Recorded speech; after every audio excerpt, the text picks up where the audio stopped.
آپ کو یاد ہوگا جواں بخت پہلے پیدا ہوا تھا، اس لیے ولی عہد بھی وہی تھا۔ چنانچہ نوروز خاندان کے دستور کے مطابق اس کی پشت پر نشان شمشیر داغا گیا تھا۔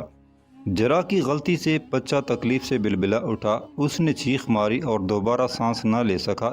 سب نے یہی سمجھا بچہ فوت ہو گیا، جس پر محل میں کوہرام مچ گیا۔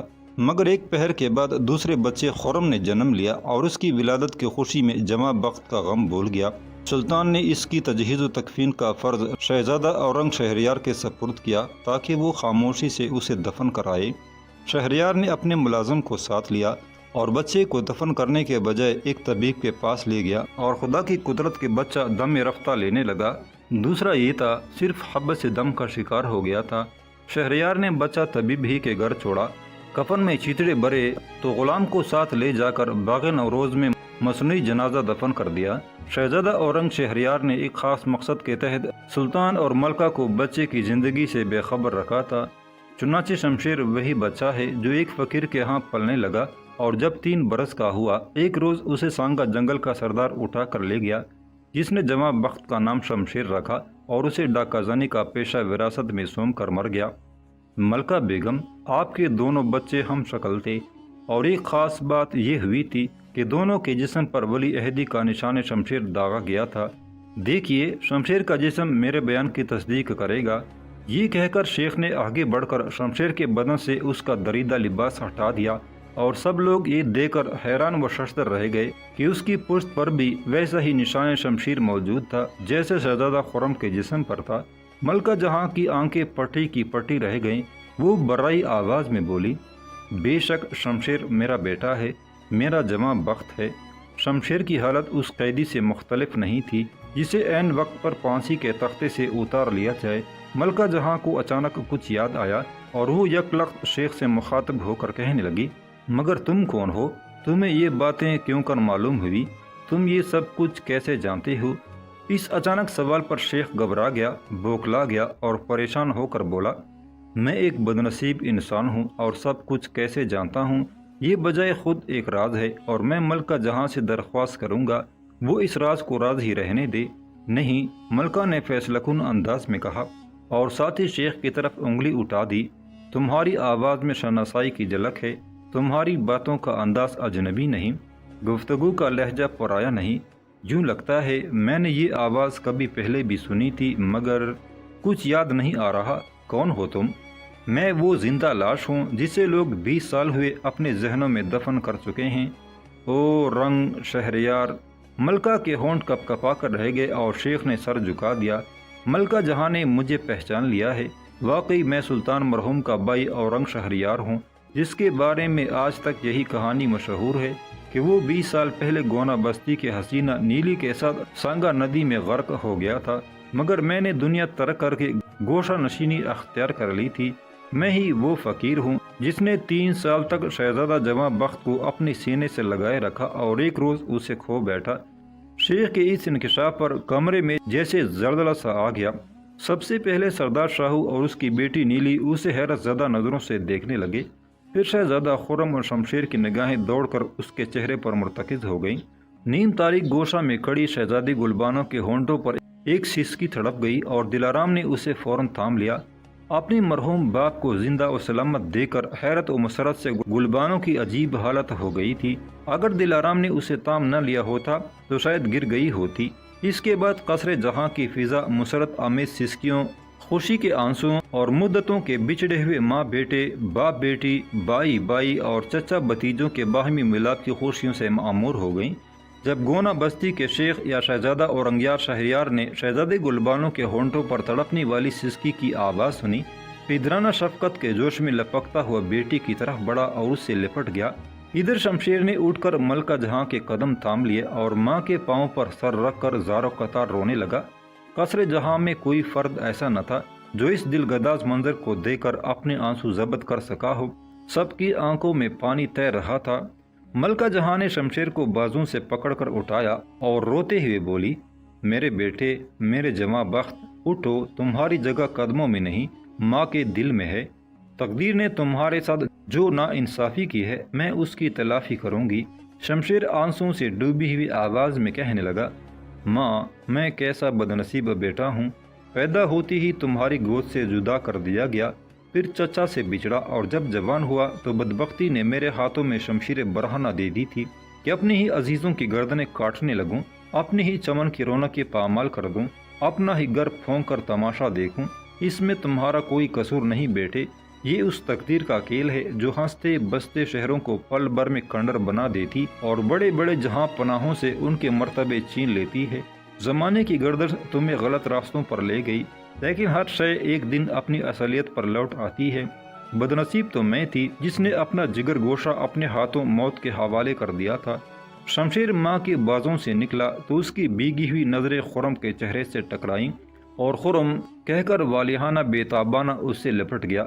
دونوں بھائی اس طرح بغلگیر ہوئے جیسے طوفان کی دو بپری ہوئی لہریں آپس میں ٹکراتی اور ہم کنار ہو جاتی ہیں۔ دیر تک ایک دوسرے سے لپٹے روتے رہے۔ شمشیر کہہ رہا تھا، خرم مجھے معاف کر دو، میں نے سلطنت کی خاطر تمہاری زندگی چھین لینا چاہی، میں تمہارا مجرم ہوں، اگر تم ایسا نہ کرتے تو آج ہم کیسے ملتے۔ روٹی تقدیر ہم پر مہربان ہو گئی ہے، اس نے تمہیں شاہی محل کا راستہ دکھایا جہاں ماں تمہارا انتظار کر رہی تھی۔ خرم سے بغلگیر ہونے کے بعد شمشیر نے وزیر سلطنت شبانی بابا اور سپہ سالار رستم خان سے بھی معافی مانگی۔ پھر وہ خرم کا ہاتھ تامے شہزادے گلبانو کے پاس پہنچا اور بولا، گلبانو، میں تم سے بھی معافی چاہتا ہوں، خرم بن کر تمہیں دھوکہ دیتا رہا، اب خرم ہی کو اپنی سفارش کے لیے لے کر آیا ہوں۔ گلبانو نے شرما کر سر جھکا لیا اور شمشیر اورنگ شہریار کے قدموں سے لپٹ کر کہنے لگا، چچا حضور، آپ ہی نے مجھے زندگی بخشی، میری پرورش کی، مجھ پر آپ کا حق سب سے زیادہ ہے۔ شیخ نے اپنے عصا کی طرح شمشیر کو بھی تھام لیا، پھر دونوں لپٹ گئے۔ باہر رات کی پہلی نوبت بج رہی تھی۔ پھر سارے لوگ دربار شاہی میں بیٹھے آپس میں گفتگو کرنے لگے۔ شیخ مسند سے اٹھا اور ملکہ جہاں سے مخاطب ہوا، ملکہ بیگم، بے شک سلطان مرحوم نے میری بیٹی کی منگنی شہزادہ خرم سے طے کی تھی، مگر باپ کی حیثیت سے جو حق مجھے حاصل ہے اس سے کام لے کر میں گلبانو کی شادی جواں بخت سے تجویز کرتا ہوں۔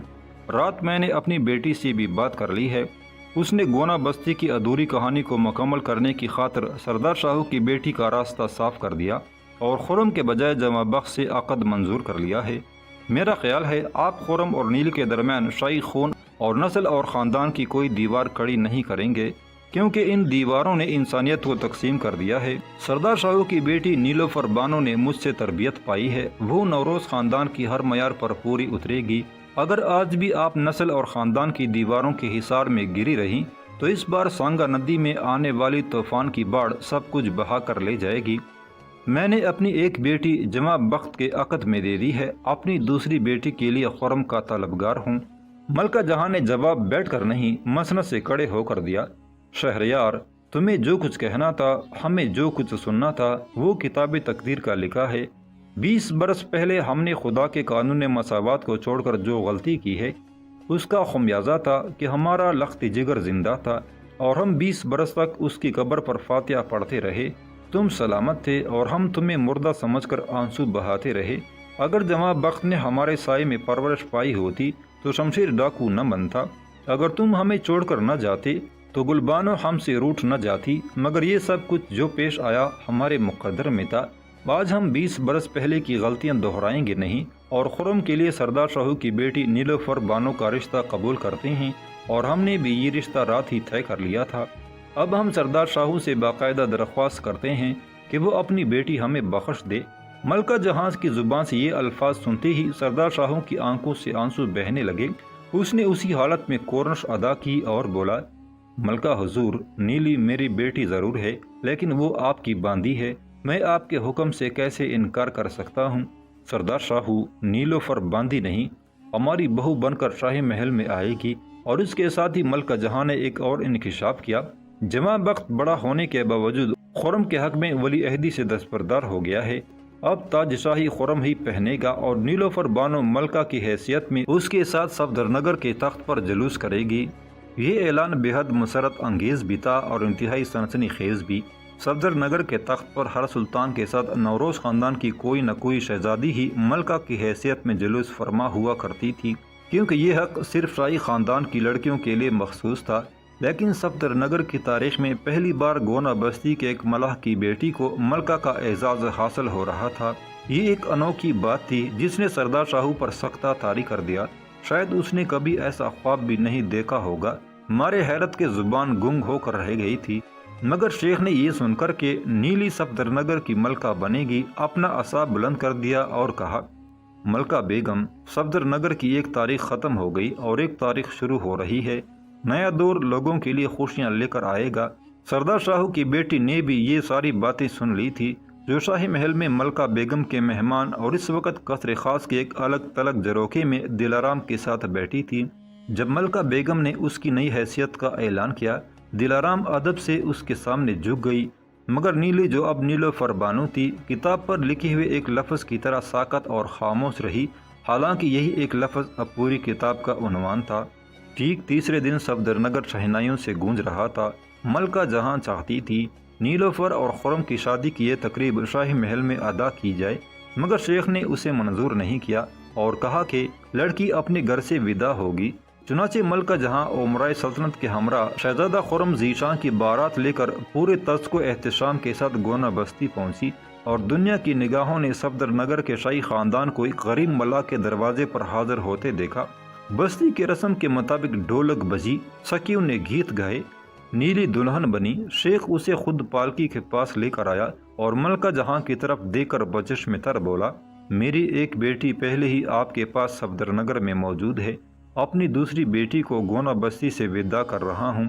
آج میرا سر آپ کے سامنے جھک گیا ہے اور اس جھکے ہوئے سر کے ساتھ استدعا کرتا ہوں کہ اگر نیلی سے کوئی غلطی سرزد ہو جائے تو درگزر کیجیے گا۔ ملکہ جہاں نے اسی جگہ سب لوگوں کے سامنے دلہن کو گلے لگاتے ہوئے جواب دیا، شہریار، نیلوفر بانو تو خود ہماری غلطی کی تلافی ہے، ہم اسے اپنی جان سے عزیز رکھیں گے۔ جب نیلی کی ڈولی رخصت ہوئی، بستی کے ہر مرد، ہر عورت کی آنکھوں میں خوشی کے آنسو تھے۔ ان کی گود کی لائی لڑکی صفدر نگر کی تقدیر بن گئی تھی۔ سردار شاہو کے گھر کا آنگن سونا ہو گیا، مگر دل کا آنگن خوشیوں سے بھر گیا تھا۔ جب بیٹی کی بارات بستی سے نکل گئی، وہ بے اختیار شیخ کے قدموں سے لپٹ کر رونے لگا۔ شیخ نے اسے بازوں سے پکڑ کر اٹھایا اور کہا، شاہو، یہ قدرت کے کھیل ہیں۔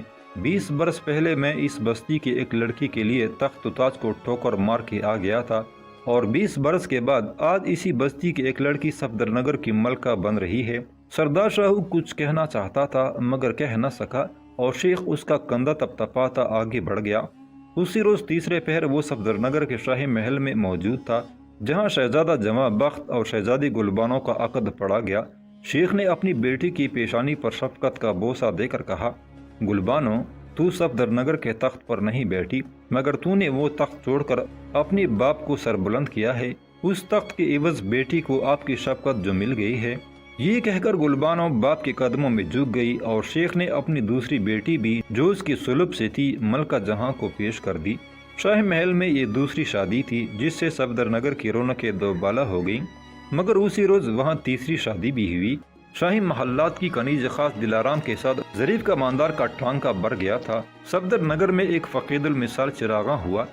دوسرے روز دربار جلوس میں، جہاں امرائے سلطنت، خاندان نوروز کے مصاحبین اور حاضرین خاص کے درمیان سردار شاہو بھی گونا بستی کے چند بڑے بوڑھوں کے ہمراہ موجود تھا، ملکہ جہاں نے اختیارات حکومت شہزادہ خرم ذیشاں کو سونپ دیے اور اسے صفدر نگر کے نئے سلطان کی حیثیت میں تاج شاہی پہنایا۔ پھر سردار شاہو کی بیٹی نیلوفر خانم سلطان کے ساتھ تخت حکومت پر بیٹھی۔ اس خوشی میں نئے سلطان نے اپنے بھائی شہزادہ جمع بخت کو ولی عہد اور نائب سلطنت بنایا۔ ظریف کا ماندار کو خدمت کا اعلیٰ اعزاز دے کر مشیر خاص مقرر کیا۔ گونا بستی کا سارا علاقہ سردار شاہو کو جاگیر میں دے دیا۔ سرائے شہریار کے جکی منتظم داراب کو اس کی اعلیٰ انسانی خدمات کے صلے میں داروغہ شہر کا اعزاز دیا گیا۔ اس طرح وفاداران سلطنت کے مرتبے بڑھائے، انعامات دیے، یتیموں، بیواؤں اور محتاجوں کے وظیفے مقرر کیے، اور عوام کی فلاح و بہبود کے لیے کئی منصوبوں کا اعلان کیا۔ ملکہ جہاں اپنے بیٹے کے اس انداز حکمرانی پر سجدہ شکر بجا لائیں۔ شیخ دربار جلوس میں شریک ضرور ہوا، لیکن صرف اس لیے کہ اپنی آنکھوں سے نیلی کو تخت پر جلوس آرا ہوتے دیکھ لے۔ ملکہ جہاں کے علاوہ خرم، جمع بخت اور وزیر اعظم شبانی خان نے بھی شیخ سے درخواست کی تھی وہ صفدر نگر میں لوٹ آئے اور سلطنت کی نگرانی قبول کرے۔ مگر اس نے دنیا کے بکیڑوں میں الجھنے سے انکار کر دیا اور جواب دیا، میں نے ایک منزل کھو کر دوسری منزل پا لی ہے، اب اس منزل کو کھونا نہیں چاہتا۔ یہ کہہ کر شیخ دربار سے صفدر نگر سے رخصت ہو گیا۔ شمشیر ڈاکو کی محبوبہ سلطانہ اس کے صفدر نگر چلے جانے کے بعد سانگا جنگل کی حویلی ہی میں اس کی واپسی کا انتظار کر رہی تھی، مگر یہ خبر سن کر دم بخود رہ گئی کہ شمشیر دراصل نوروز خاندان کا چشم و چراغ شہزادہ جواں بخت ہے۔ شہزادہ جواں بخت تھا جس کی شادی شہزادی گلبانو کے ساتھ ہو گئی ہے۔ یہی خبر بجلی بن کر گری اور سلطانہ کے دل کی حرکت بند ہو گئی۔